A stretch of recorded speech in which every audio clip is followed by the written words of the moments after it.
damos la bienvenida entonces a este nuevo encuentro del Club de Lectura de San Martín Lee. Mucha gente nueva, nos pone muy contentos. Y vamos a continuar en el día de hoy con la lectura y comentario de, en principio, el texto que nos quedó para terminar de charlar, que era Una vida en pintura, que está en este libro hermoso. ¿Sí? Vamos a aprovechar que lo tengo en formato físico, que es el Nervio Óptico. Lo editó también Mansalva, quizás lo puedan encontrar por ahí. Eh, pero bueno, esta edición de Anagrama es la que más se encuentra, la que más se ve. Un libro hermoso, fabuloso para mí, de lo más bonito que he leído en los últimos tiempos. Ya leímos, lo digo porque el público se renueva, como decía la Chiqui, esperemos que lo vuelva a decir en breve. Eh, ya habíamos leído el año pasado Las artes de la respiración, un cuento muy, muy lindo, para mí el mejor, bueno. Y leímos también hace unas semanas Los Pitucones, y empezamos a hablar la semana pasada de Una vida en pinturas. De Una vida en pinturas, lo que habíamos hablado es un poquito de Rothko, ¿sí? Del derrotero de este artista, de este pintor. Habíamos visto sus obras. Los que no participaron la vez pasada, pegaron una googleada para ver más o menos qué era un Rothko. Sí, Cristian, me hace que no, Marce no. Bien, vamos entonces No, a... pero ahora lo googleo. No, no, tranqui, tranqui, porque yo estoy preparadísimo. Hago una compartida de pantalla breve y volvemos a charlar, pero así no vivimos una situación de angustia, ¿no? Por el vacío y demás. Todos están viendo conmigo una pantalla de PowerPoint que quiero que se amplíe y no se amplía porque toqué el botón que no era. Ahora sí. Bien. En el cuento se menciona una obra de Rothko, ¿sí? Es una obra que está en una sala de espera de un oculista, de un oftalmólogo, y esta es la reproducción, o sea, es la reproducción de este cuadro. Es un rojo sobre rojo, como dice el texto, ¿no? Que se va fundiendo o va desapareciendo en el negro, ¿sí? Es este el cuadro que ella está viendo en esa sala de espera. Bien, Rothko se hace conocido en el mundo artístico por hacer estos cuadros. Él, ya como dice también el texto, ¿no? El texto en ese sentido es bastante informativo, nos da un buen panorama de la vida de los pintores, de los artistas, pero él ya venía pintando algunas cosas, tuvo su coqueteo con el surrealismo, medio pelo dice, pero acá fue cuando encontró su, ajá, acá hay algo, ¿no? El momento en el que la gente lo empezó a mirar como diciendo, bueno, ¿qué está pasando con este buen hombre? Esto estaba pasando. Y se lo rotula, digamos, como expresionismo abstracto. Recordemos, el expresionismo es, por ejemplo, digamos, el cuadro más popular o la pintura más popular es El Grito de Munch, ¿sí? Que es el señor con la cara desencajada, eh, que lo que tiene de interesante el expresionismo es que, así como el impresionismo, ¿no? Se va componiendo de pinceladas y de movimiento, más que de línea y forma, eh, en el expresionismo lo que se busca es que en la pincelada o en el efecto que genera la pincelada esté plasmada además una emoción, ¿no? Nosotros en el cielo, en el puente de ese cuadro de Munch, vemos eso, ¿no? Vemos esa tensión, esa angustia que también está expresada en la cara del sujeto que está representado, pero también lo vemos en todo el contexto. Bueno, aquí, al ser abstracto, no tenemos figuración, ¿sí? No tenemos un tipo en un puente, pero tenemos, ¿sí? Cierta búsqueda expresionista. Eso dicen, ¿no? Esto eh, lo hace mi cuñado, no hay gran mérito acá, ¿no? Bien, es un chiste obligado, perdón. Ah, después le tenemos que, voy a ir anotando, porque después le tengo que decir a Andrea las cosas que hay que editar, ¿no? Las cosas que hay que cortar. Eh, Esto va a quedar igual, pues es una linda nota de color. Bien, Bueno, mencionamos eso. Mencionamos también algunas otras cosas de Rothko. Mencionamos algunas cosas que se mencionan en el cuento con respecto a cierta experiencia, ¿no? A ciertas sensaciones que genera el enfrentarse a un Rothko. Habíamos dicho, porque habíamos empezado a listar, ¿no? Que es como ver un amanecer, como sentir un fuego en el estómago, que es una experiencia espiritual, que es casi como la sensación, dice, de atravesar un glaciar o un desierto. Y habla también, o en un momento menciona algo que me parece que es muy importante, en tanto quizás lo podamos también usar como hilo que enhebre me metí en una metáfora re difícil, como columna vertebral de todos los textos, ¿no? Que es lo inadecuado del lenguaje para expresar algunas cosas. Entonces, por ahí es donde empezamos a charlar sobre esto, y también habíamos hecho como un breve repaso, les había mostrado yo, que también lo tengo acá y ahora lo vamos a ver rapidito. eh, Se habla en un momento de un viaje que hace Rothko, ¿no? A Italia, a Pompeya, a un lugar que se llama la Villa de los Misterios.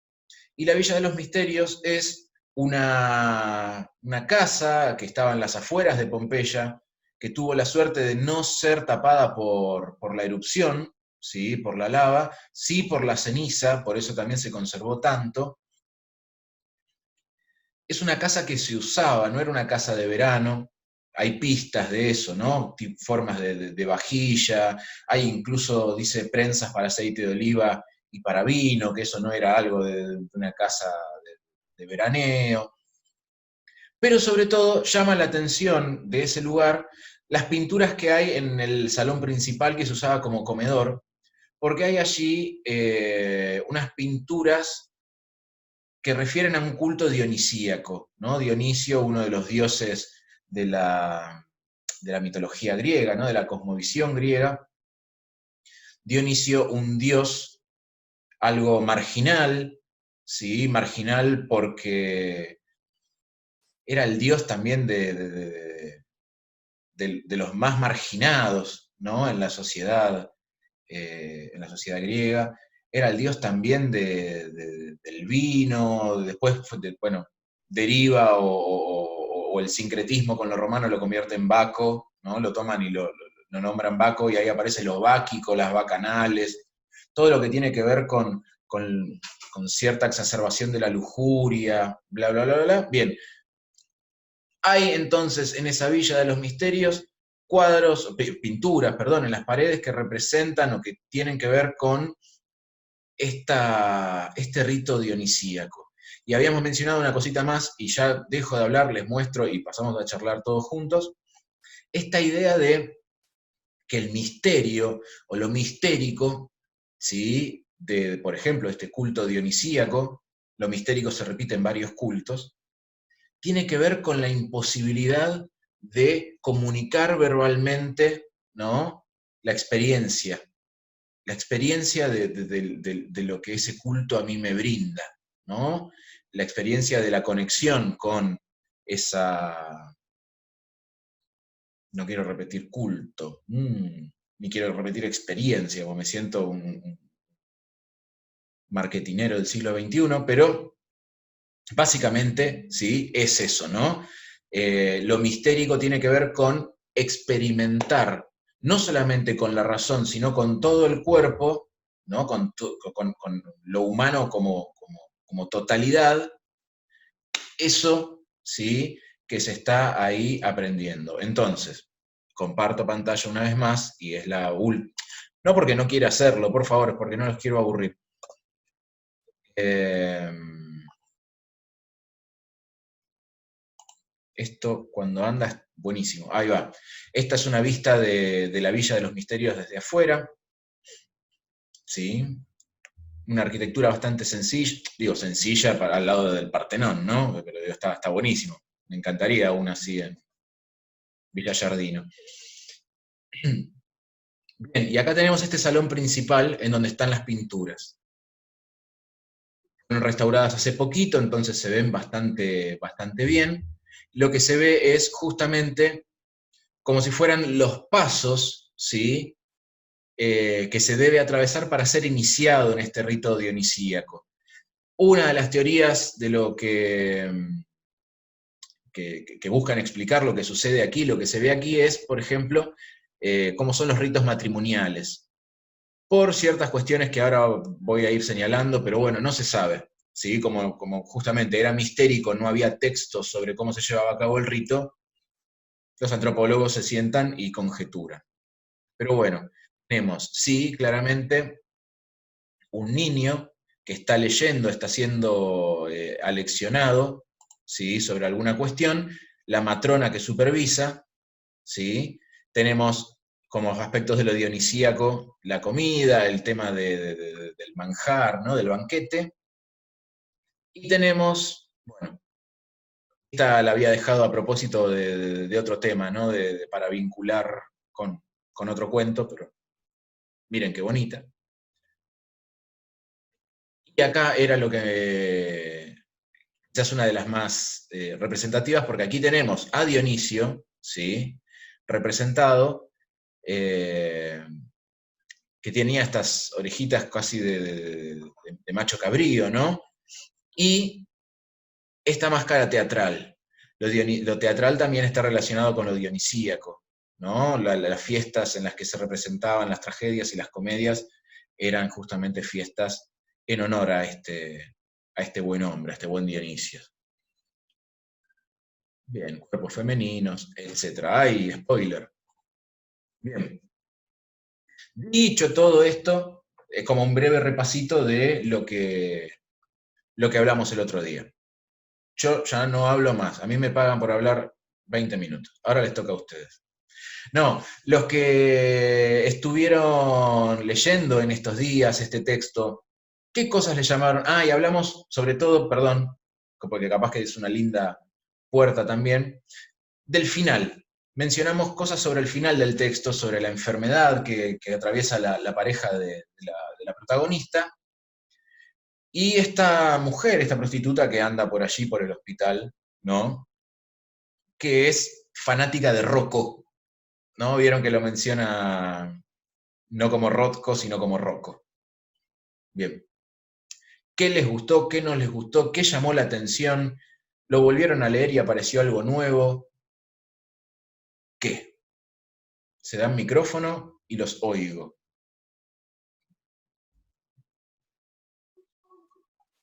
Dale, Gra, mandate. Eh, bueno, la verdad que me encantó porque es la primera vez que abordo un estilo, Bien. por el estilo. Me encantó porque me encanta Roscoe, me encanta Pollock, me encanta el arte, y cuando empecé a leer quedé maravillada. Digo, qué interesante. Y automáticamente me fui, viste, a googlear otra vez a Pollock, que lo vi en el Bellas Artes. Bien. Bueno, si no me equivoco, este Rothko, el que vimos hace un ratito, es el que está también en Bellas Artes. Sí, sí. Y también así, del estilo de Pollock, viste, o de una pintora nuestra, Liliana Porter, que está en Estados Unidos. No conozco. Ella también hace muchas instalaciones, pero lo vi, no sé si en el Malva, vi un cuadro que como una tonta no anoté el nombre, pero era todo un fondo azul, bien posmoderno, y en un extremo tenía, viste, una imagen de un libro abierto. Bueno, es el tipo de pintura que a mí me gusta. Me pareció sumamente interesante, algo nuevo. Bien. Descubrí algo nuevo que me conectó justamente con el arte pictórico y con mis pintores preferidos, en este caso. Sí, es Hermoso. cierto. Vos sabés que esto que decís, a mí también me pasó, ¿no? Si bien, digo, no, no se podría llamar un texto de vanguardia, ¿no? O una cosa No, así no. revolucionaria, no deja de ser un texto nuevo, ¿no? Uno lee estos cuentos y se está encontrando con algo que si bien resuena, eh, decís qué bien, qué fresquito que está esto, ¿no? Es una Sí. linda lectura. Y Lidia, lo que, ay, sí, perdón, perdón, dale, dale, dale, dale. perdón. Lo que más me importa, que también es lo que trata, por eso es tan actual, me parece tan actual, lo que trata la neurolingüística hoy en día, o la psiconeurolingüística, o como le quieran llamar, es que, o sea, todas las aproximaciones que nosotros hacemos a un objeto son emocionales y después entra la razón. Así estemos eligiendo un lavarropas. Primero interviene la emoción y después la razón.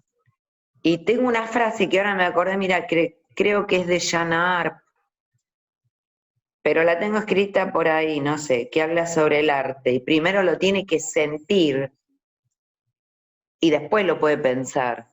Bien. O sea, me encantó todo esto de cómo ella expresa lo que siente, que es Bien, lo primero que se manifiesta. muchas gracias, Graciela. Me gusta decir gracias, Graciela, además. Ahí voy, Lu, Me ahí voy, encanta. parece que Lidia quería comentar algo. Lidia, todo oídos. Date el micrófono. Ahí vas. Yo lo que quería compartir, digamos, era que, bueno, ella tal vez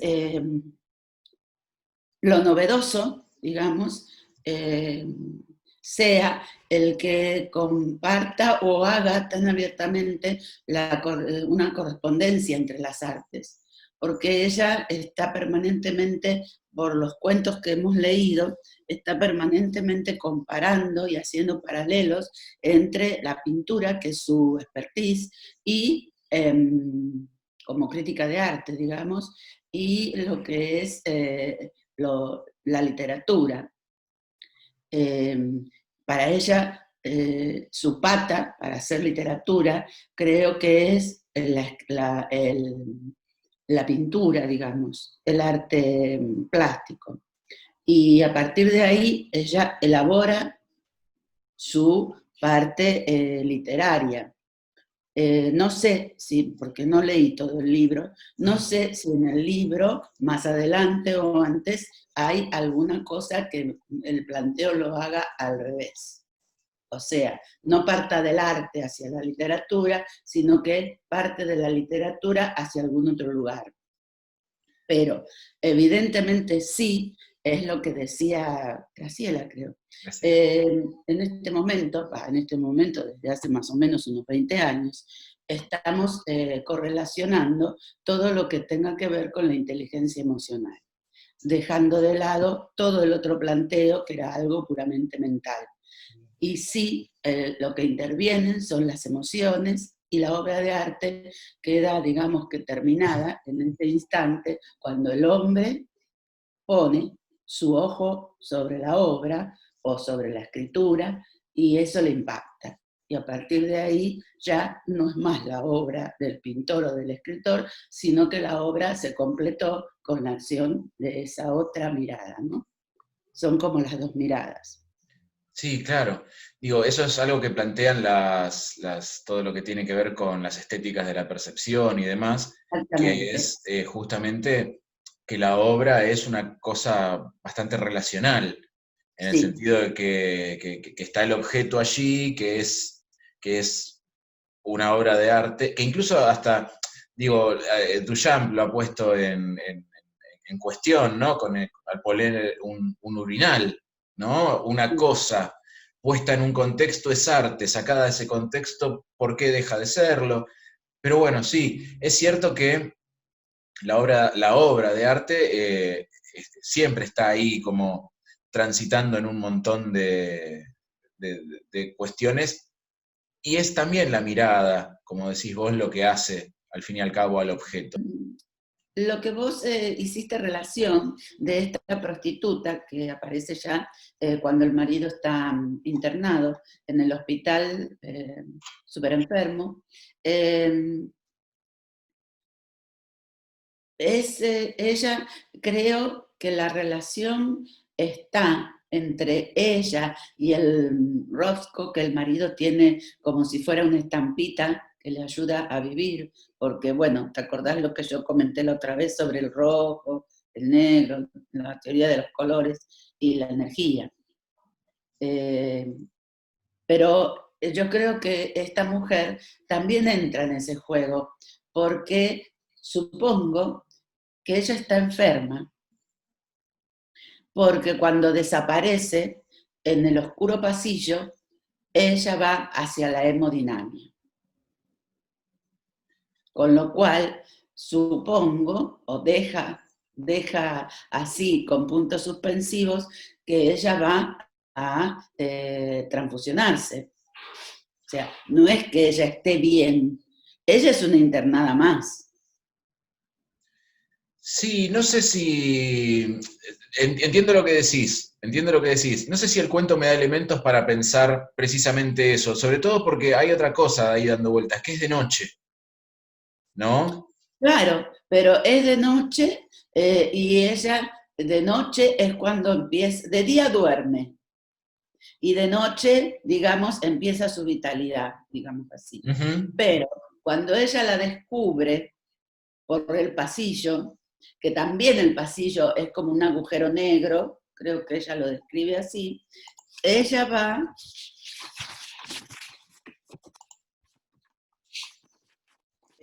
o sea, al final del pasillo se sabe o se ve que está el laboratorio de hemodinamia.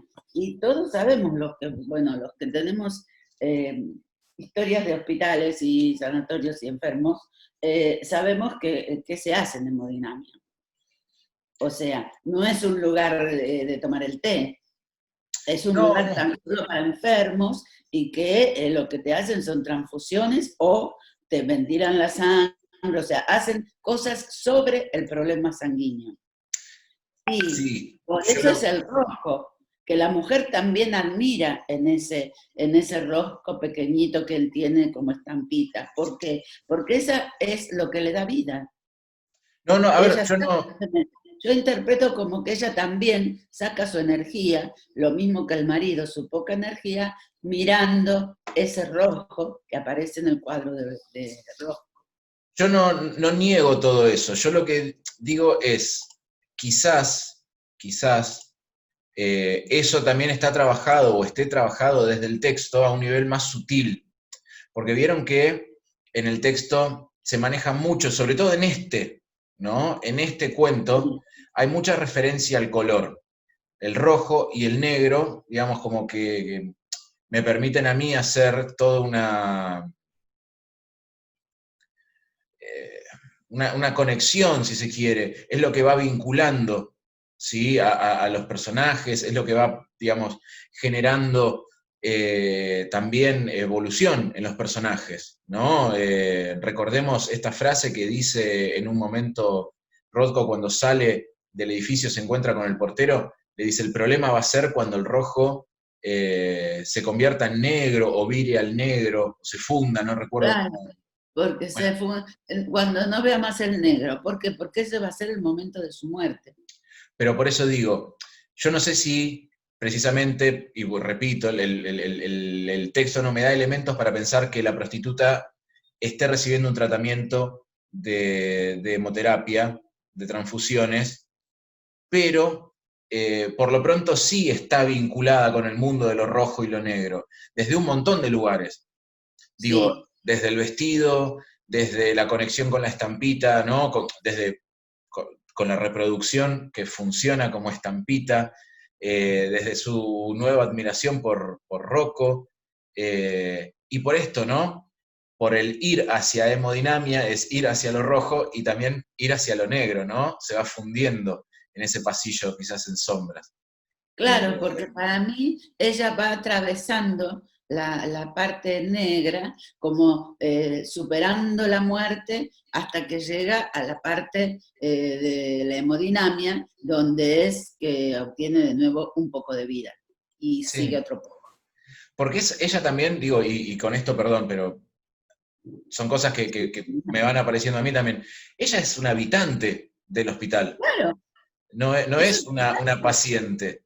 no, Eh, ella vive ahí. claro, ella está Puede estar habitando. trabajando, perdón. ¿Cómo? Podría estar trabajando dentro del hospital. Y Sí, lo rojo con lo sexual, o sea, yo también asocié primeramente lo rojo con la enfermedad, ¿no? Pero el rojo con lo sexual puede ser un hilo posible también, ¿no es cierto? Sí, desde ya. Sobre todo porque el pintor, que yo no recuerdo el nombre ahora, pero toma la idea de la pintura de lo dionisiaco sí, está tiene que ver muy con lo asociado sexual. a la embriaguez y a lo erótico, ¿no es cierto? Puede ser una línea por ahí. Sí, por supuesto. Por eso, Ceci, vos estabas gesticulando, ¿querés decir? Yo tampoco lo tomé como con la enfermedad, yo lo tomé como el rojo, lo asocié a la prostitución, a la pasión, al amor, y cuando habla, porque viendo con otros textos de ella, que habla tanto de las diferencias sociales y siempre está toda la marginalidad presente, y acá en el rol de una prostituta, como que el rojo de la pasión y lo sexual de esta prostituta se puede fusionar con ese negro del arte. Yo lo interpreté por ese lado, capaz que está totalmente descabellado lo mío, pero porque dice, es el momento exacto en que el rojo se disolvía en el negro. Yo cuando indagué un poco de Rosco, eran las tonalidades que él utilizaba para pintar. Usaba los morados, los rojos, los negros y los grises. Y a mí me dio la sensación como que en todo el texto está haciendo un paralelismo y que juega con los colores asociándolos a hechos de la vida real. Entonces, Sí. yo lo interpreté desde ese lugar. Después, en relación a las diferencias sociales, cuando habla, por ejemplo, como que los banqueros y los empresarios iban a adquirir sus obras para lucirlas de la misma manera que lucen a sus esposas, o sea, fuera de un afecto, de una relación, porque en todos los textos yo creo que eso se repite en ella, que marca abruptamente el sentir de una clase y el sentir de otro, de acuerdo al rol que ocupa, asociándolo a las pinturas que ella hace, qué interpretación tiene para cada uno. Y también sucede, digo, en este caso, digo, pensándolo, ya te doy la palabra, Lu, ya, pero quiero cerrar un poquito para ordenar. Pero digo, sucede en este caso con la pintura que él promete y luego no entrega, que ya no es roja, es gris. Y ese gris está denunciando. Digo, entonces, el rojo no sería tanto de denuncia, sería otra cosa. Después, si quieren, vamos recabando información y lo buscamos. Pero digo, fíjense que en este sentido, ¿no? Está todo el tiempo girando la idea de lo auténtico, del sentimiento, de lo que se vende. Él lo han llamado una prostituta del arte. Él se defiende diciendo como que, bueno, hay cosas por las que vale la pena, por momentos, ¿no? Hacerlo. Y no nos olvidemos también de un detalle. Yo hoy volví a leer el cuento y aparece la madre de Rothko, escapa o sea, salen del lugar de origen, de donde son ellos, para escapar de la prostitución. Porque la prostitución era la única forma de mantenerse en ese lugar tan hostil, ¿no? Entonces, fíjense que todo empieza como a cuadrar, y hasta incluso, y es lo último, y le doy la palabra a Lu, él yo creo que tiene ese momento en el que empieza a sentir el olor a dinero podrido, y está tomando un gazpacho. parecerá un nimio, pero no deja de ser una sopa de tomate. Es también algo rojo, ¿no? Algo rojo en ese contexto tan, tan hostil para lo rojo, quizás, ¿no? Para lo que, digamos, para lo que, a lo que él asocia a lo rojo. Lo rojo no puede entrar al Four Seasons, ¿no? Es lo gris el Four Seasons, ese comedor. Él está tomando un gazpacho, habla del dinero podrido y rompe el contrato y a otra cosa, ¿no? Pero por un lado dice que me tengo que cuidar que el negro no se coma el rojo. Entonces yo lo tomé desde el punto de los sentimientos, que todo lo negro no me quite la pasión, el amor o lo que es auténtico en uno. Y tiro esto y vamos a escuchar la Lu que se debe estar saliendo de la vaina. No nos olvidemos de las paredes de la Villa de los Misterios, ¿sí? Y todo eso. El rojo está muy presente en esos aspectos y él lo escabulle en otros. Lu, date el micrófono y dale para adelante nomás. Ahí vas. Bueno, es cortito lo que quiero decir igual. No hay drama, Cuando dale. cuando vos hablaste del gris, ¿no? En un momento él nombra al gris y al negro como una forma, digamos, de exponer los trapos sucios de la sociedad norteamericana, del Four Seasons, con esto. Sí. Lo menciona incluso como que ese cuadro gris, porque ese cuadro nunca llega al Four Seasons, ¿no? Pero después se da a conocer, se conoce, y la narradora dice, ¿no? Es tan incómodo para un comedor como el vidrio molido en un risotto, ¿no? Eso, sí, tal cual. Sí. Por eso digo, me parece que en este juego de colores que se están planteando, el rojo tiene unos ámbitos y el gris es otra cosa, ¿no? Está funcionando para otro lado. Flor, date nomás micrófono y adelante. Sí, a ver, como decían un poquito todos, o sea, el tema del rojo y el sentimiento, y cómo ella hace, a mí lo que me llamó la atención, cómo hace mención en dos momentos de una manera como muy cruda cuando la nombra a la prostituta. En el libro la nombra puta, o sea, directamente, o sea, como bajándola.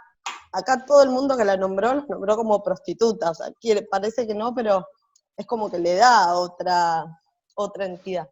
En el libro no, la nombra como la puta. Y cómo ella se asombra de que le pueda llegar a gustar o interesar, y que dice, o sea, la fusión de, no me acuerdo ahora bien cómo dice, el vínculo entre el arte y la calle, Exactamente. en su estado más puro, o sea, como diciendo, a ella estaba asombrada de eso, de que le pudiese llegar a gustar, que le pudiese llegar a interesar, o que la pudiese llegar a conocer, y claramente quizás no la conocía, sino que la vio en ese momento y le interesó, porque como hablábamos antes, de que por ahí el que no conoce mucho de cuadros, no conoce mucho de arte, es lo que te genera, o sea, en el momento, ese sentimiento que te genera de que te gusta, no te gusta, te impacta, no te impacta. Claramente la autora lo conoce desde otro lugar más, no me sale la palabra. Académico. Académico, exacto. Como nos puede llegar a pasar a nosotros con un libro, a diferencia tuya, que por ahí lo lees desde otro lugar. Y eso es lo que a mí me llamó la atención, como ella, previo a eso, te prepara un poco, bajándola, como, llamándola puta, como diciendo, está acá, vive en un hospital, trabaja de esto, pero mirá cómo le puede llegar a impactar un cuadro igual que al resto, y cómo a ella le interesa y quiere sacarle charla o quiere ver qué fue lo que le gustó, y la mina la corta -10, como diciendo, no, no, o sea, que te querés divertir conmigo un ratito nada más. Sí. Y se queda como con esa cosa. Porque digo, así como como todo el tiempo el texto está jugando con esta idea de lo mediado, ¿no? De cómo uno está mediado por un montón de cosas y a veces repito, ¿no? Y por eso hago tanto hincapié en esta idea de la villa de los misterios y del misterio como algo que no se puede aprender, sino que se debe aprehender con H intermedia, con toda la unidad. Digo, me parece que también está jugando todo el tiempo, y esto como decías vos, y creo que lo dijo Ceci también, digo, aparece en todos los cuentos que nosotros venimos leyendo.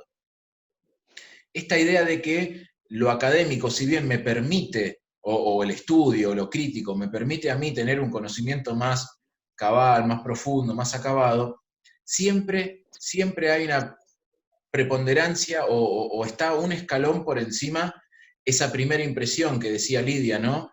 Que es lo emocional. Fíjense que todo el tiempo cuando habla, qué sé yo, en el cuento anterior que nosotros leímos, el del Greco, en Los Pitucones, habla del Greco como una experiencia casi directa con Dios en los cuadros. Al hermano de la protagonista lo que le molesta es eso, que el Greco te tira a Dios en la cara, dice. Acá, Rothko, hay que sentirlo, leo, porque tengo una memoria de pajarito. Hay que verlo como si uno viera un amanecer, se siente como un fuego en el estómago.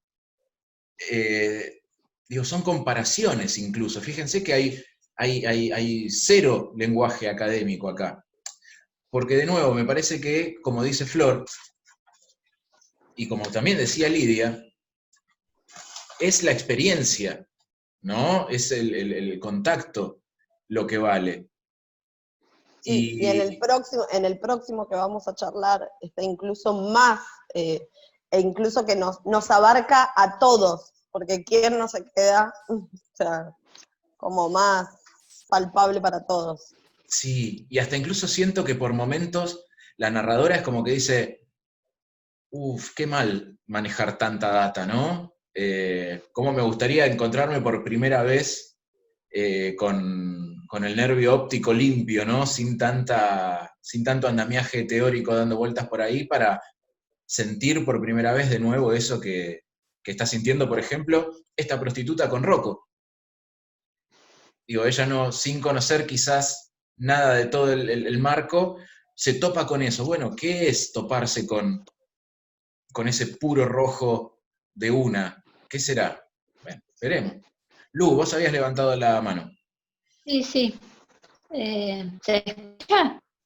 Sí, claro. Ah, bueno.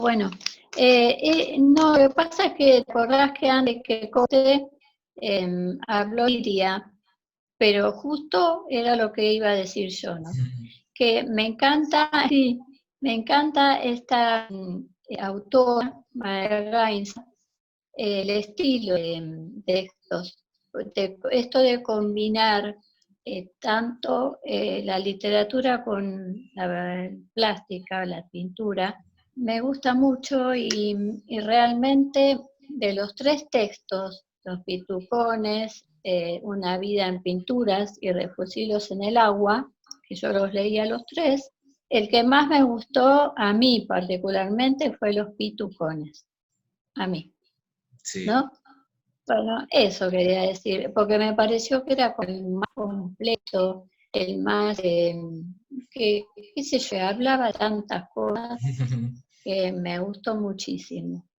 Recomiendo volver a las artes de la respiración, entonces. Ahora, Y al primero, sobre todo el primero, que se llama, ya les eso me digo, falta. El Ciervo de Dre. Digo, ahí también. Bueno, pero y ahí hay un problema, y ya te doy la palabra, Ceci. Digo, que es, de nuevo, quizás el principio, ¿no? Lo que mencionábamos al principio cuando empezamos a charlar sobre la serie esta de textos. Que es muy difícil hasta encasillarlos, hasta poder decir, porque en algunos lugares a este libro se lo llama novela, en la contraportada incluso se le dice novela. Nosotros lo estamos leyendo como relatos. Pero bueno, claramente al leer varios nos damos cuenta que hay una cuestión orgánica que los vincula, pero al mismo tiempo se pueden leer independientemente. pero lo que quiero decir es, cada vez que uno menciona un texto necesariamente tiene que remitir a otro, y a otro. Y ahora quiero decirles lo del Ciervo de Dre, y al mismo tiempo pienso en Gateras, que es un cuento hermoso, hermoso. Flor, me parece que vos leíste el libro. En Gateras es el de la japonesa, ¿verdad? Bien, Sí. perfecto. Ese es un cuento precioso también, Lu, ese te va a gustar mucho. Bueno, dale. Pero de nuevo, es un libro muy, muy complejo. Nosotros lo estamos leyendo así, en relatos, pero es una linda apuesta que lo puedan leer completito. Ceci, vos querías decir algo hace un ratito. Que también, que en todos los textos ella siempre menciona una enfermedad, y que las enfermedades que elige de pronto también tienen que ver con lo sentimental, con lo afectivo. Porque cuando habla en el otro del timo, quería tener una enfermedad del alma, Sí. me haga sentir. Y en esta no es casual que ella va a un oculista y era un problema de la vista. Y la vista también nos acerca a los sentimientos, porque es aprender a mirar las cosas desde otro lugar a veces, no quedarnos con el primer impacto. Entonces todo eso también yo lo relacioné, no quiero decir que sea así, a mí me dio esa sensación, que es muy cuidadosa también en lo que después va a relatar en el tipo de enfermedad y hace toda una asociación entre eso. Sí. Y dijo, por suerte no tengo nada y voy a seguir viendo. Y dice, es como cuando uno abraza esa felicidad que no sabe cuánto va a durar. Es muy significativo también. Sí. Sí. No, eso, a mí lo hilvané por ese lado, capaz que no sé si tiene mucho que ver, pero... Es que, o sea, a ver, y ya te doy la palabra. Te cambiaste el nombre. Ya te iba a decir Bruna, porque la que no es Mara es Bruna para mí. Digo, todos los elementos del texto. Por eso, y esto es una apreciación personal, por favor, es mío. Digo, hay autores que escriben, ¿no? Y escriben, cuentan una historia. Y después tenés estos autores que además de contarte una historia, van construyendo con esas pequeñas pistas, estos pequeños indicios que van dejando por ahí. Uno puede leerlo como una historia, y es una historia hermosa, ¿no? Este cuento yo se lo podría dar a mi madre, no estoy desmereciéndola a mi madre, pero quiero decir, es una lectora de playa, ¿no? Se sienta, lee, pasa el tiempo. Lo leería y le gustaría. Pero nosotros, que estamos un poco más entrenados, vamos encontrando estas pistitas y podemos armar estructuras. ¿Vieron como los detectives de las series de Estados Unidos que ponen un pinche, otro pinche y tiran hilos? ¿No? Digo, eso es lo que nosotros estamos haciendo. Nosotros tenemos un gran mapa con el cuento, empezamos a pinchar en los rojos, pinchamos en el gris, pinchamos en las enfermedades. En algún momento, digo, vamos a tener que hacer, cada cual pone el hilo donde quiere, ¿eh? Nosotros estamos pinchando nada más. Después de ustedes, a la tarde, mientras se toman un mate y meditan sobre lo que hoy hicimos acá, ustedes van trazando los hilos. Pero tenemos también otra vez, por ejemplo, el Rothko, tenemos un personaje que se suicida. Lo tuvimos en el cuento anterior. Rothko se suicida. Sí. Y es casi un cuadro, ¿no? Él volcado hacia adelante en su propia sangre, ¿no? Es quizás el último, no quiero ser banal, pero es quizás el último gesto artístico, ¿no? Sí. Como después le va a pasar a la prima a la otra María en el otro cuento, esta idea al surfer de la película, esta idea de morir en su ley. Sí. Quizás el Rothko también así lo ha hecho. qué sé yo, vuelvo a decir, no quiero banalizar algo, digamos, como la muerte, que es tan potente, tan poderoso, pero podemos pensarlo. Por eso digo, nosotros lo que hacemos es esto, es relevar, poner los puntitos, y después vamos trazando los hilitos. Ahora sí, Mara, dale nomás, date el micrófono y todo oídos. Ahí vas. Bueno, me parece cuando yo leí 4 de los cuentos, ¿eh? O sea, los 3 que estamos tratando, y el año pasado yo no era parte del grupo, pero leí hace poco El arte de la respiración, que me encantó. Ay, qué lindo cuento. Sí, me parece como que este libro a mí me parece un rompecabezas, o sea, como que voy poniendo y sacando partes todo el tiempo. Me parece como que la pieza entera del libro sería un rompecabezas terminado. Y a medida que voy leyendo, le voy agregando alguna que otra pieza. Desde lo personal diría que me cautiva, pero esto tiene que ver conmigo, ¿no? Me cautiva más cuando ella narra, cuando deja de lado las pinturas y empieza a contar cosas de su familia y de ella. No es que no me guste cuando habla de las pinturas, pero me cautiva mucho más cuando empieza a hablar de ella y de su familia. Y veo que siempre en estos 3 cuentos, no me acuerdo en El arte de la respiración, la verdad que no me acuerdo, pero en estos 3 hay algo recurrente, que es, vos lo nombraste recién, uno es el suicidio, porque en todas aparece el suicidio. Si no es el tío que se mató en la comisaría para deslindarle responsabilidad a la familia, son los 2 pintores, Rosco y ¿cómo se llama? El que leímos hoy. Courbet. Bueno, este también se suicidó tomando, bebiendo, hasta morirse un 31 de diciembre. La prima se ahogó, qué sé yo, si se ahogó, no sé qué le pasó. La prima María, la que se llama igual que ella. Y siempre veo que es como que son chicos bien, como que vienen de familias bien, y que tienen un punto de reclamo hacia la familia, y como que no sé si la familia está en otro momento más donde ya no tengan tanto dinero, pero es como que ellos desde algún lugar siguen gozando de haber pertenecido a una familia de dinero y desde alguna forma no están conformes con eso. Por eso, por ejemplo, estas 2 primas se van a la casa que está toda vieja, abandonada, en Mar del Plata, como que el hermano de ella se fue a vivir no me acuerdo dónde era, San Francisco, o algún lugar de California, no me acuerdo. Digamos, eso es lo que veo en este libro, ¿no? O por lo menos en estos cuentos que leí hasta ahora. Sí, sí, claro que sí. Hay una idea, digo, hay una fuerte presencia de la clase y como... Perdóname, Pablo, Sí. Y siempre hace referencia al tema de las manos, discúlpame que te corté, pero si no me iba a olvidar. Justamente nombra y habla de las manos, digamos, yo personalmente, uno asocia las manos de un trabajador, de una persona que pone el lomo, son manos rústicas, digamos, dedos más gordos o más agrandados debido al trabajo.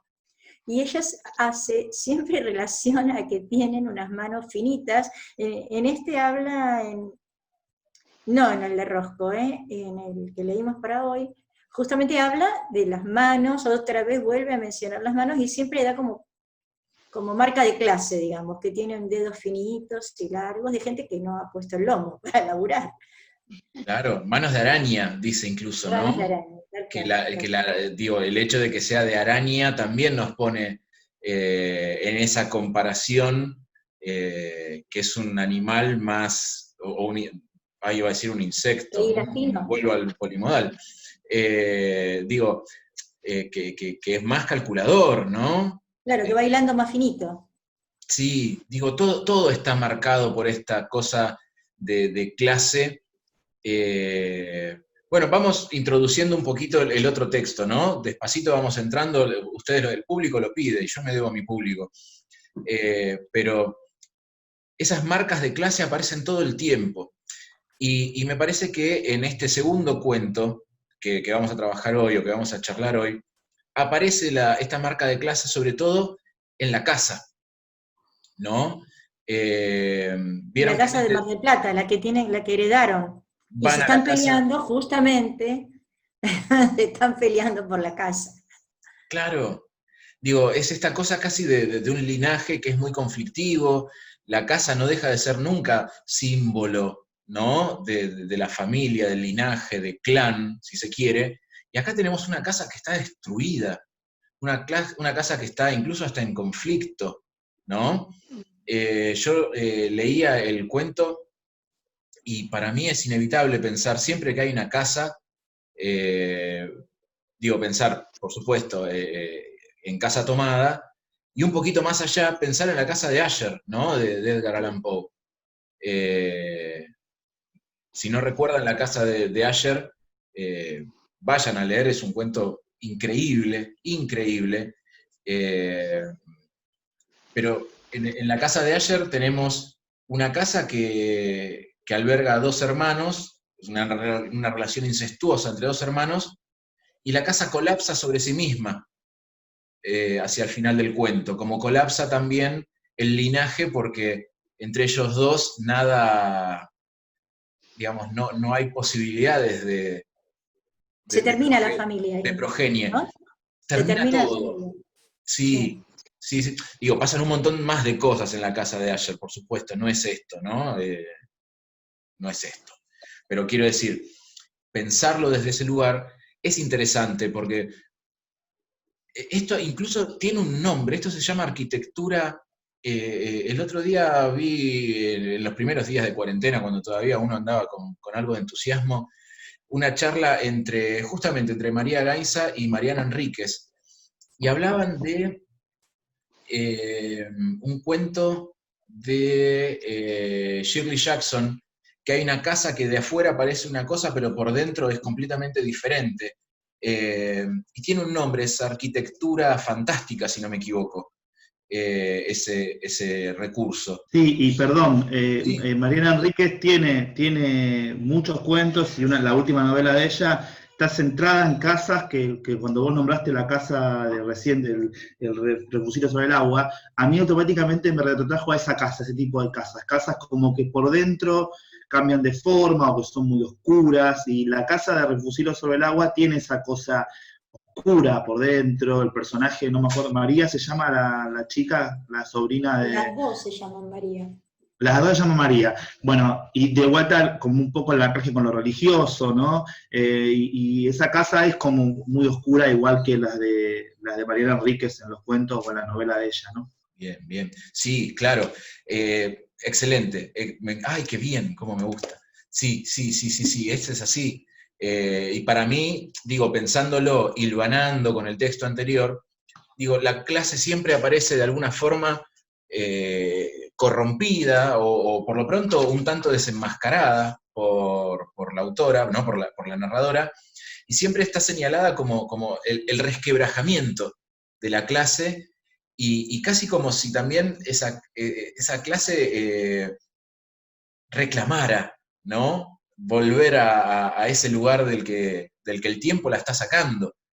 Porque eso también me parece que es una cosa muy interesante y que se ve en los textos, que es cómo funcionan las obras a lo largo del tiempo, ¿no? Las obras eran un valor por lo artístico, y con el tiempo vemos que las obras tienen un valor que es monetario. Aparece denunciado en este cuento que mencionamos anteriormente, ¿no? Rothko es la prostituta del arte porque sus cuadros están al lado de esos sillones fastuosos. Bueno, igual el Ciervo de Dre está también, ¿no? Arriba de una chimenea tremenda, siempre fue un poco así, pero bueno, como que la clase quiere aferrarse, siento yo, ¿no? A esa cosa que era más del pasado. Flor, dale nomás. Hay uno de los cuentos, El encanto de las ruinas, que me encantó, es cortito también, que habla puntualmente sobre eso. O sea, inicia hablando de eso, sobre el tema del cambio en la persona cuando nació en una familia de plata y pasa a no tener plata, o al revés, cuando alguien que no tuvo plata, golpe y porrazo, se encuentra con una situación más acomodada. Y puntualmente sobre un conflicto familiar entre hija y madre, muy marcado por eso, como diciendo, mi mamá está muy arraigada a eso de cuando teníamos plata, y yo ya estoy mucho más terrenal. Y que la madre, o sea, lo que yo sentí es eso, como que la madre es como que no puede entender que su hija se conforme con eso tan simple. Y en este último bueno. texto, y te interrumpo porque se nos termina también la reunión y ya volvemos, pero digo, en este último texto también está eso visto en el novio. La madre quería que saliera con un polista, y así combinaba, digamos, la pasión de ella por los caballos y de la madre por la plata. Qué hermosura. Continuamos entonces. Estábamos hablando de esta que había dicho Flor, ¿no? Estas cuestiones de vincular los textos a partir también de la clase, de las características, los movimientos. Es algo que aparece, ¿sí? También a lo largo de todos los textos, algo que está ahí. Creo que podemos hacer un rastreo. Y vamos a llevarnos lindas sorpresas. Los textos tienen mucho que ver con eso. Sí, Bien. yo quería decir una cosita. Sí, dale nomás. ¿Me escuchan? Sí. Perfectamente. Yo quería decir algo de vida en pinturas. Vamos. Bueno, esto me llama la atención. No sé, estoy segura si son metáforas, pero para describir el sufrimiento psíquico tanto de Rothko como de ella. Al principio del cuento ella va a un grupo de terapia y utiliza unas expresiones realmente que me llamaron la atención, como tormentas psíquicas, habla de sismo interno, tan gráficas, ¿no? Y que poco escuchadas, digamos. Tormenta psíquica, sismo interno, espiral de destrucción y cadena de derrumbes. Son realmente, digamos, que describen perfectamente lo que siente una persona que está, digamos, con un sufrimiento psíquico importante. Y como el caso de Rothko, por ejemplo. Y Rothko en un momento dice que tiene un master plan. Y que ese master plan es hacerle sentir a los ricos que sus pinturas, o sea, que los ricos sientan que no había escapatoria. Dice, hacerle sentir a los ricos con sus pinturas que no había escapatoria. Increíblemente él, evidentemente, no fue feliz, no se sintió feliz nunca, porque una persona que tiene semejante pensamiento, ¿no? No hay escapatoria. No hay escapatoria de la muerte, será, o de ser infeliz en la vida, de sufrir. Me pareció muy interesante esto. Y después lo último, bueno, lo que ya lo dijeron, lo de el nervio óptico y las enfermedades en los ojos en este cuento. Sí. Realmente me parece muy creativa esta mujer, muy interesante. Por además, cómo menciona, ¿no? Esas dolencias, para después también hablar de ojo loco, y, Sí. Y en un momento habla de no poder detener la vista, dicen, y sentir como un galope. Exacto. Sí, sí, muy, sí. muy interesante. Bueno, eso nada más. Pero sí, hay una sí, lo podríamos llamar metáforas tranquilamente. Pero sí hay un... Es creativa. Sí, desde ya. Y de nuevo, creo que hay una dificultad de comunicar, ¿no? Yo siento como que todo el tiempo ella está haciendo hincapié en cierta dificultad para contar, para mostrar algo, la dolencia es difícil de compartir, el arte es difícil de compartir, o la experiencia, quizás, ¿no? Sea lo difícil de comunicar, de transmitir, de traducir a palabras. Mirá cómo nos pusimos, qué lindo. Qué bárbaro. Pablo, ¿puedo comentar algo? Podés, grano más. Yo sigo insistiendo porque me llama mucho la atención lo de los colores y la relación. Porque al principio dice, es un rosco rojo vertical. Y con respecto a lo que decía, no me acuerdo si Lidia, sobre lo de hemodinamia, que todos sabemos que se trata del departamento de la sangre, el miedo que tenía él de que el negro tapara el rojo, la prostituta vestida de rojo, que hace alusión también a lo que vos decías de lo dionisíaco, del eros, y de la vida, porque la sangre es vida. Entonces, a mí me encantó este pasaje en el cual ella se pierde, o sea, lo rojo se pierde en el pasillo negro, va hacia lo rojo también, que es la hemodinamia, ella deja de verla, que eso también está relacionado con lo de la visión, y después ese rosco rojo vertical al final se transforma en un rosco rojo horizontal, que es cuando se corta las venas, y ahí termina todo y se supone que se corta la visión. Y por ahí va hacia lo negro, no sabemos por qué. Todavía no atravesamos la barrera, y el que la atravesó no volvió. O sea, me encantó la relación esa de los colores. No sé si es muy rebuscada o qué. No, para nada. Al contrario, digo, ese juego de interpretaciones es lo que enriquece, ¿no? Y en ese sentido pienso también, la sangre seca no es roja. No. Casi negro. Y la Era sangre negro. sin oxigenar es azul. Claro. Cuando él habla de los Brook, I don't know, I can't remember. Wait. Cuando él habla de los que están en el salón,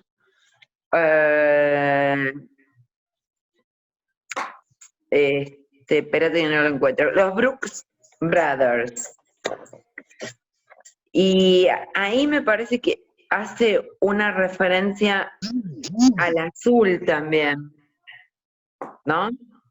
Porque están todos vestidos de azul. Sí. Bueno, no sé, hilando un poco fino. No, pero vuelvo a decir, estas son las cosas que digo, son las que nos van a ayudar a tirar esos hilos entre los pinchecitos, ¿no? Entre los alfileres que vamos clavando. Sí, digo, ese sistema de referencia de colores está presente todo el tiempo.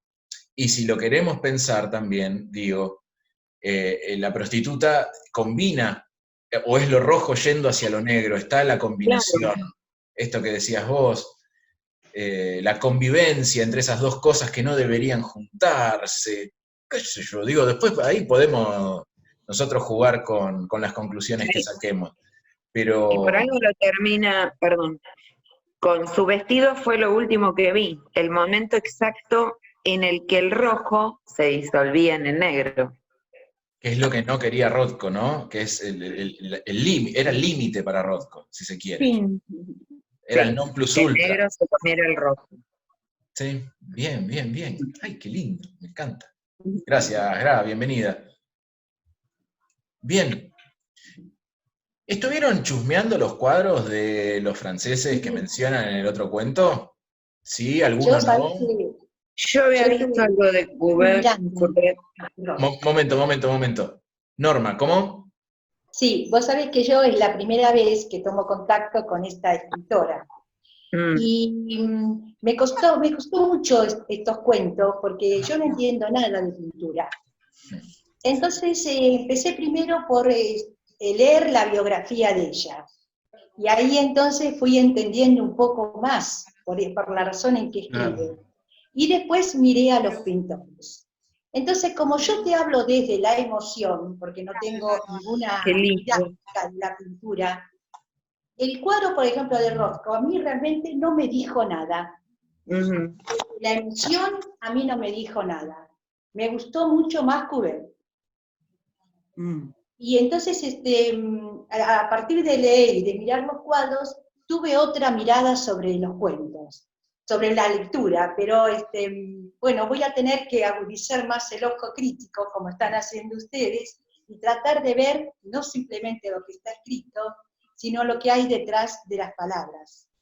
El cuento, por ejemplo, de Refugio sobre el agua, me sentí muchísimo más identificada por la pasión que ejerce en mí, como en tanta gente, el mar.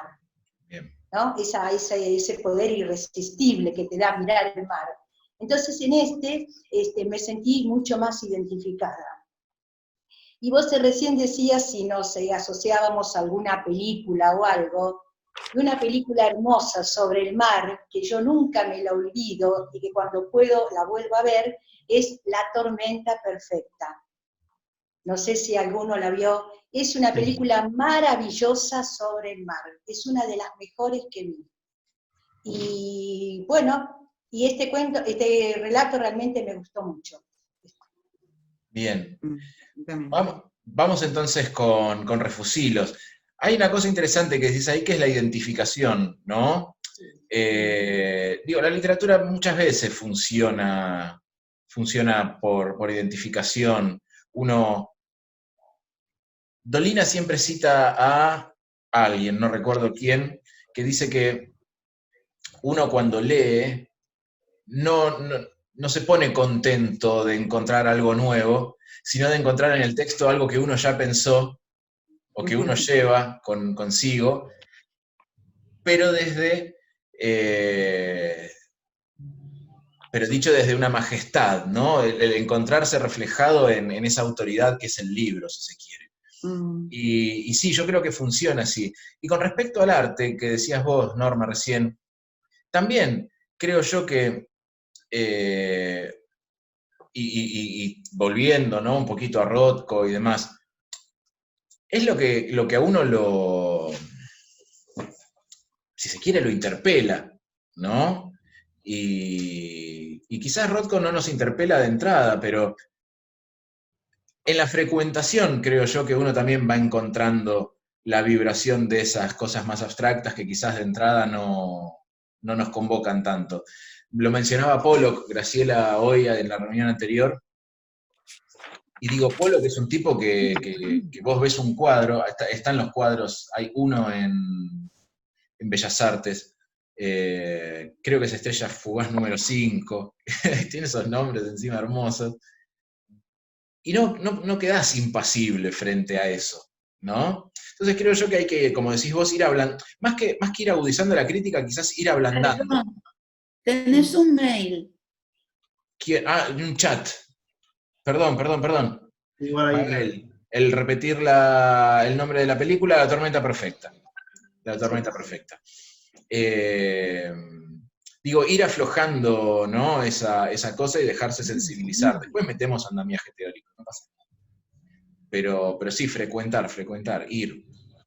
Bien, entonces más o menos, pregunto, para todos más o menos vimos los cuadros de Courbet, ¿sabemos de qué estamos hablando o mostramos? No, pero ponelo. Mostramos igual un poquito, bueno, porque yo armé, aquí tengo.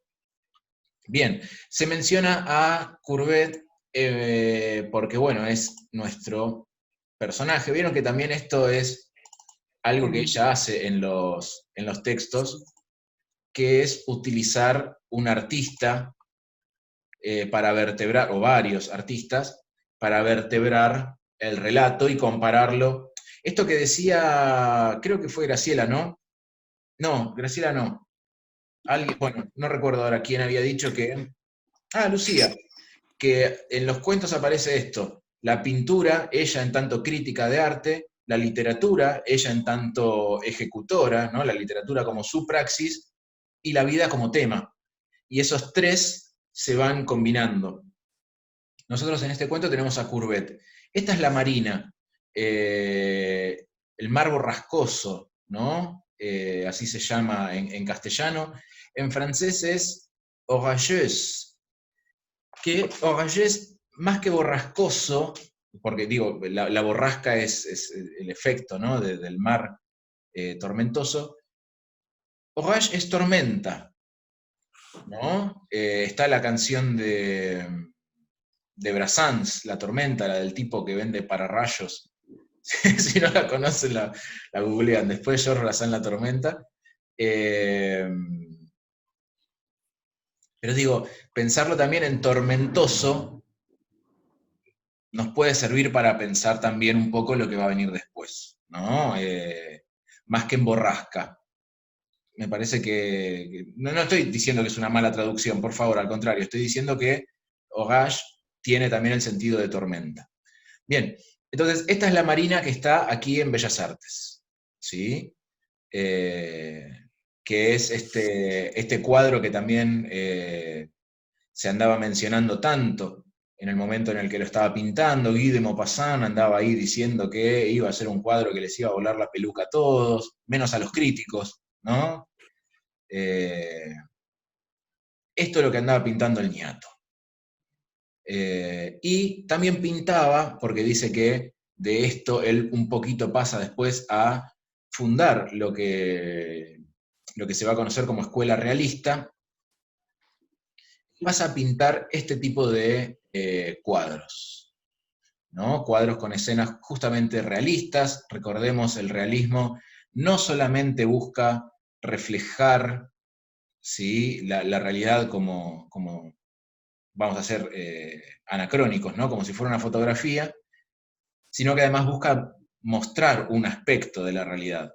¿Sí? El realismo siempre tiene cierta carga de denuncia, ¿sí?, o de señalamiento, por lo pronto. Aquí tenemos dos trabajadores que están picando piedras. El texto hace una reflexión sobre ellos, ¿no? Dice que la crítica o la denuncia aquí está no solamente en la acción que ellos están llevando a cabo, sino en que este hombre que está picando piedras casi es una piedra también, ¿no?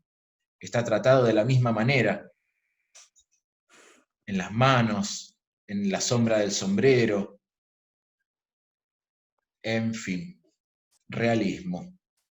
Hay un textito de Linda Nochlin sobre realismo que les puede llegar a servir si quieren indagar sobre el tema. Linda Nochlin, así como suena.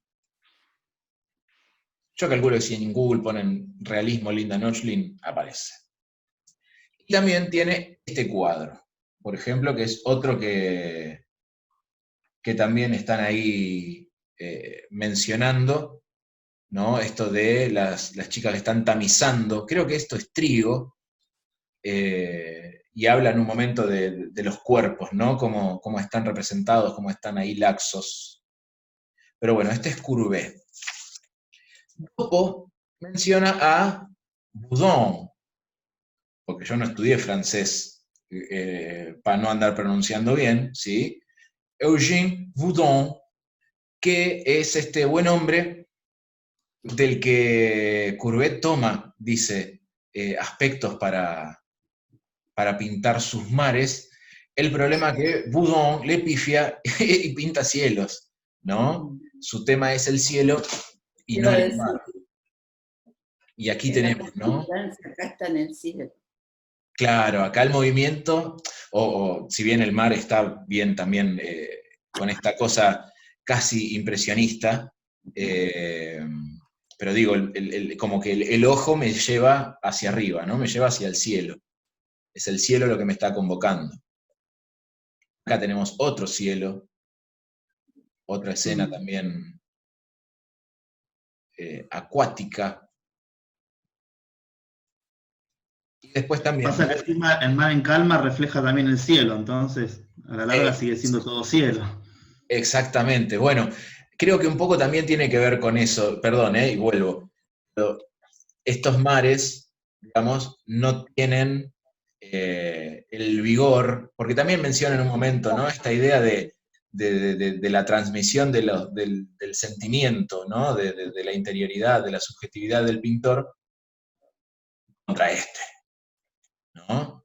Este es te está arañando prácticamente. Tiene, además de la violencia, tiene esa textura, ¿no? Es rasposo. Contra estos que No digo que sean menores, yo no tengo nada que ver con el arte pictórico, pero como dice Cristian, ¿no? Tiene otra sensación, otra búsqueda. Acá la idea justamente es reflejar el cielo. Entonces, bueno, tenemos eso. Y acá tenemos otro cuadro perteneciente ya a esta estética realista que se estaba instalando en esa Francia del siglo XIX. Creo que no tengo nada más. No, nada más. Bien. Estos son los cuadros que se van mencionando, o los estilos, las cosas que se van mencionando en este último cuento que nos toca charlar hoy. Aquí está. ¡Ay, qué lindo tapiz! Hola, ¿el de fondo de pantalla? Sí, me encantó. Es una... Bueno, ya que estamos... le tengo que decir a Andrea que corte esto. Pero sí, es una ilustradora infantil, o sea, una chica que hace ilustración infantil. ¡Ay, me encanta! Me lo podés Qué hermoso. Después Qué hermoso. cuando me tope con esta... Mariana Ruiz, ahí está, Mariana Ruiz Johnson. Está acá. Qué hermoso. Ella es la ilustradora de este fondo de pantalla. Y sí, es hermosa porque lo tengo yo. Yo soy así, soy genial. Mariana Ruiz Johnson. Johnson. Mariana Ruiz Johnson. Está en Instagram, si quieren la pueden conocer un poco más allí. No, pero es ilustradora, hace libros álbum, libros infantiles, es bastante copada, bastante simpática en ese sentido. Bien, vimos los cuadros, estuvimos ahí en contacto ya con el texto, algo hablamos, mencionamos entonces que tenemos a una protagonista, tenemos una casa en la costa, tenemos una prima que aparece al final. Vieron que también esto es algo que hace, ¿no?, en sus textos, por lo menos en los que estuvimos hablando, que es, está terminando el cuento, termina y te mete, ¡pum!, un episodio cortito más con un personaje nuevo, ¿no? Sí. Saca un personaje de la galera y adentro. Sí. Y acá aparece esta prima María. Norma, dale. Sí, no, que acá cuando empieza el cuento, el relato, los esfuerzos que hace ella para poder pertenecer a ese grupo, ¿no? O sea, por ejemplo, ella no va a nadar, no se mete en el mar, solamente cuida los bolsos, o sea, hace una tarea completamente pasiva por el simple hecho de querer pertenecer a ese grupo. A eso hablo yo, ¿no? De esa pasividad, que se le pasan las horas sin saber qué hacer, mientras los demás se están divirtiendo. Eso realmente es llamativo, el esfuerzo que hace ella. Sí, ella está como un poquito al margen, de hecho, se está dedicando a ciertas cosas, ¿no?, mientras los demás surfean. Imagino también, por la actividad que hacen, que no está en la Bristol, ¿no? Está por supuesto, ¿no? Está en una playa del sur, en las que, como sabemos... La Serena. Claro, más para abajo también, que tienen un mar un poquito más difícil, ¿no? Porque hay más rocas, son aguas más para expertos, si se quiere. Sí, apenas playa. ¿Cómo? Apenas playa. Solo cuando la marea baja, pero ellos van ahí. Yo creo que por eso ella no se mueve del auto o de la camioneta, porque para el que no le gusta eso es totalmente agreste, duro. Claro, pero más que nada es el miedo lo que no la deja. ¿Cómo? El miedo es lo que no le permite a ella hacer esa actividad con los demás amigos. Porque si ella se atreviera, los amigos la ayudarían. A mí me parece que es el miedo. Puede ser. Es que es muy difícil eso. O que no le interesa. Es morirse de miedo. Por ahí es que va por los amigos y no quiere ir al agua. Ella iba por el novio. Claro. Sí, también. Pero digo, quizás también el mar y digo, yo sí, para mí el nombre del libro es fundamental, ¿no? Quizás el mar a ella la convoca también desde otro lugar. Sí. La convoca desde el nervio óptico, ¿no? Es el nervio óptico el que la conecta con esa agua y con... Porque de nuevo, fíjense cómo están contados, ¿no? Los otros personajes, qué es lo que están haciendo, qué parecen. Porque incluso hasta parecen focas en sus trajes de neopren. En un momento dice que parecen monjes al final, cuando salen, ¿no? Que salen del agua con su neopren negro, parecen monjes saliendo del agua.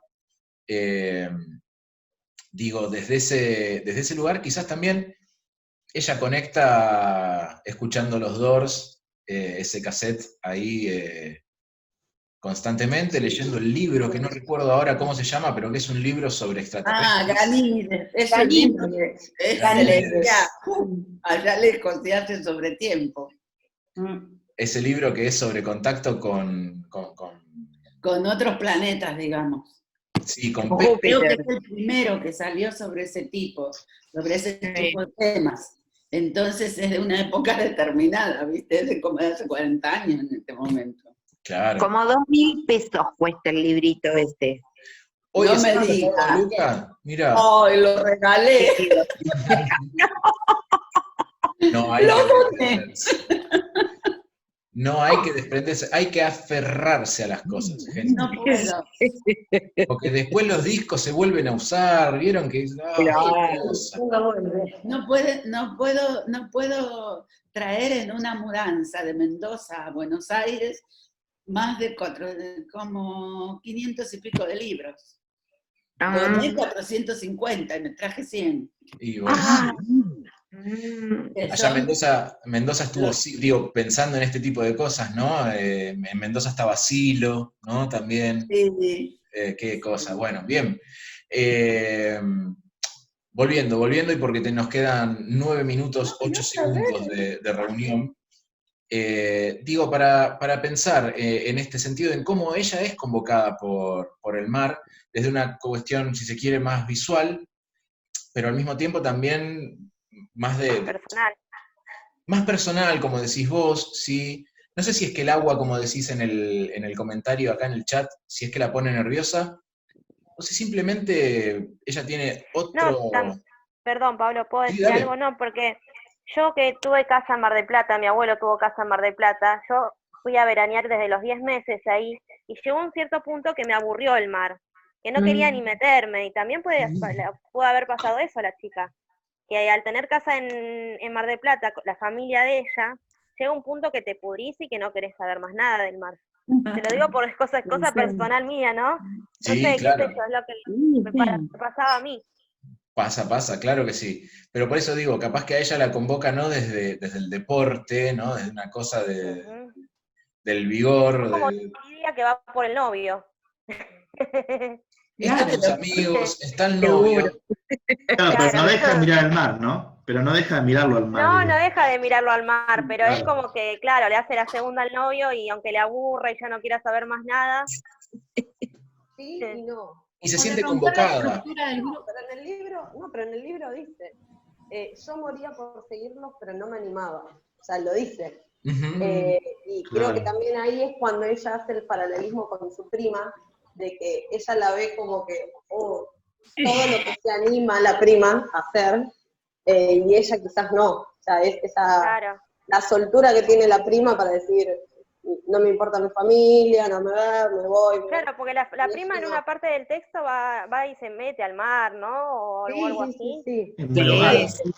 A ver, claro está que no todo el mundo tiene que disfrutar el mar de la misma manera. O sea, No, claro, no, obvio. A mí me encanta, me meto, y otro se puede sentar en la orillita y decir, a tomar mate. Bárbaro, y es real. Claro. Pero ella lo dice acá claramente, que moría por seguirlos, pero no se animaba. Bien. Yo creo que siempre ella elige poner la mirada, de estar de una postura desde afuera y desde romper la estructura y de no hacer el común de lo que hacen los demás. ¿Por qué lo elige? Porque se siente más cómoda. No claro. O sea, ella elige ponerse en ese lugar porque se siente más cómoda, porque se queda como en su zona de confort de donde lo puede manejar. O sea, y que puede descubrir otras cosas. Claro, es como que ve pasar la vida. Ve la película de los demás. Ella simplemente se sienta a observar. Es una actitud cómoda. Pero desde la observación también Pero, tenés vivencia. a ver, ahí, Sí, sí, ahí obvio. tengo un tema yo, porque se reflejan tempestades en los dos cuentos, reflejan tempestades distintas. A mí también me gustó mucho más el segundo, el de Reflejo sobre el agua, porque me parece que refleja una tempestad más cercana a la nuestra. Todos pasamos que enfermedades de seres queridos, ¿no? Pero me parece que es una tempestad más, no sé si la palabra es sana, pero me sale sana ahora. Me parece que la tempestad que refleja en el segundo cuento es una tempestad más tratable por nosotros, que es esa tempestad de la familia que no acepta el problema con los amigos, pero la tempestad que refleja el mar de, ¿cómo era el pintor? ¿Courbet era? Perdón, Courbet. Courbet. Refleja esa tempestad que uno tiene adentro. No sé, no lo leí mucho, perdón, pero a mí me parece que versa sobre el tema de la locura. Parece que es bastante más complicado eso. Creo También, yo, no lo terminé de leer bien.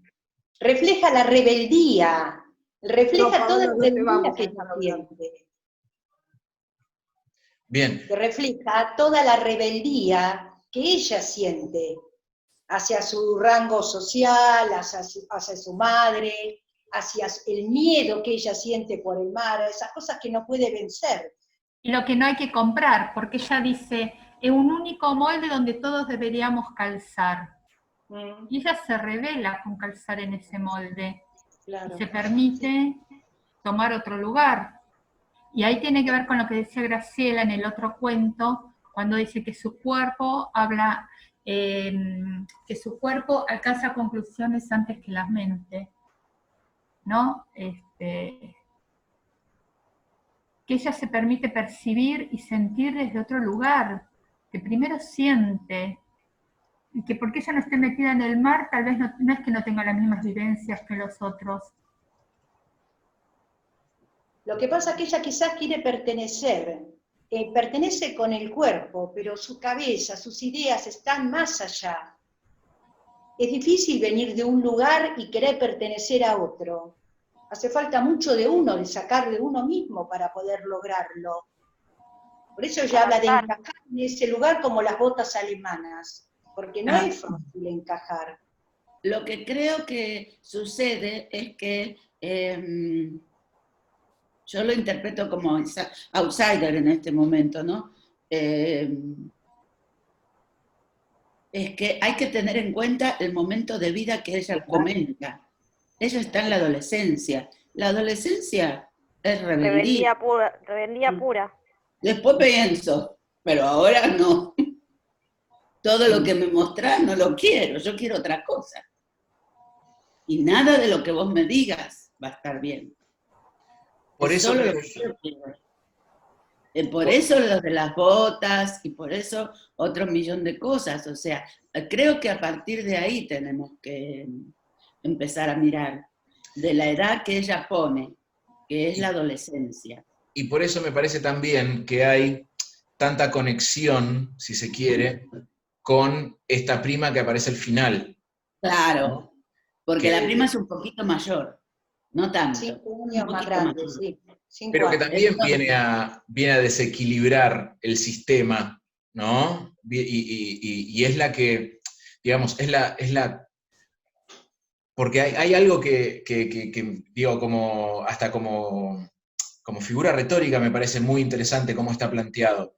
Fíjense la prima lo que hace, cuando la prima hace los collages, y hace el collage finalmente en su habitación, dice, era como estar en un cuadro de Courbet, pero desde adentro, era estar en el mar, pero desde adentro, digamos, y pensándolo, y lo dejo así, colgando, pendiendo de un hilo para la próxima. Es lo mismo que yo iba a decir. Se nos termina la reunión, pensándolo en la casa, ¿no? En esa casa corrompida, en esa casa en sucesión, en esa casa de que es conflicto, que dentro de esa casa esté el mar de Courbet y lo podamos ver desde adentro, me parece que ahí ya nos está también poniendo en situación para que después nosotros hagamos ¿sí? los hilitos. Bueno, pero ahí saquemos... nos está diciendo, justamente, yo creo que hay un paralelo entre ese mar que ella analiza, ve y comenta, y el collage de la prima,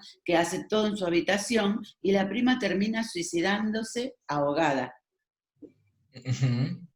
Porque cuando vos completás una habitación, y es esa habitación, la homologás con el mar, o sea, no hay otra. Porque por más que vayas hasta el techo, si no tenés abierto ahí, Y perdón, no salís. para la próxima, chusmeen, digo, así como pasó en los cuentos anteriores, ¿con qué cosas se relaciona la tormenta en este texto? ¿Sí? La tormenta, la borrasca, además del mar, se habla de otras tormentas, a dónde aparecen esas tormentas por ahí dando vueltas, cosa de poder ver por qué es tan importante ese collage que hace la prima María. Cierro acá con esto, nos vemos la próxima, les escribo al grupo a ver qué hacemos y cómo seguimos. Muchísimas gracias a los que se sumaron, espero que les haya gustado y Sí, hermoso. a disposición. Después les mando información sobre los otros talleres. Muchísimas gracias. Adiós. Chao, Pablo, gracias. Buen fin de semana. Chao a todos. Buen fin de semana a todos.